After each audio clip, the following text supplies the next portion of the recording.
vanhu vanomboramba mashuke kuti ari Nelson Chamisa is the main opposition leader, is the face of the opposition yenyika yeZimbabwe.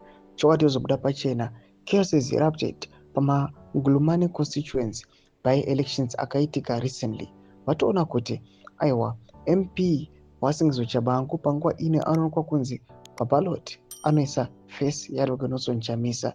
Chiitiko chanyatsobuda pachena kuonekwa kunzi kunyatsokuda kubidirira vavhoti, kunyatsokuda kujuta, and they are not confident naSingizwe Chabangu. Ndokuti wasubscribe like on the bell icon.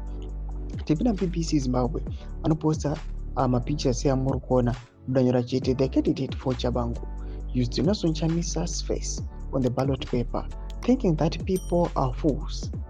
During the campaigns, he was using Triple C t-shirts with no face, but on the ballot, they checked in Nelson Chamisa C. Zambia's strategy is fooling people. Ndo mashoko anobuda nyoko panguva ino uchinogona kuti Singizwe Chabangu anokuzikanwa kuti he is a ZANU-PF imposter, akangouya zvake mukuparadza opposition. Right now kuri kuonekwa Singizwe Chabangu zvaakaita nezvaari kuitisa malegislators ake panguva ino. Vanyatsoziva kuti kunyange vakada kuchinja face vakaisa yake Chabangu kana kuisa imwe siri yaNelson Chamisa, people they will never recognize them just because they obviously people don't like them.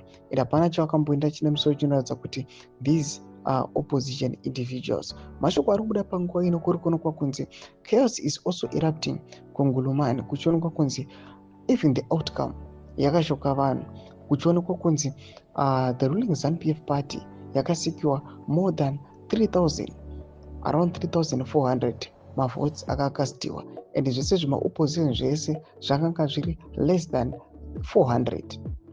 Nyatsobuda pachina kuonekwa kunzi zvinhu hazvinakumbomira zvakanaka. People they are not even trusting the election outcome, but hapana chekutaura kuda kuti right now opposition yenyika yeZimbabwe it is very very silent. Votidza mafunguro enyu muri kudii pamusoro pechiitiko ichi? Rekomend section medu, subscribe or like, share on the bell icon.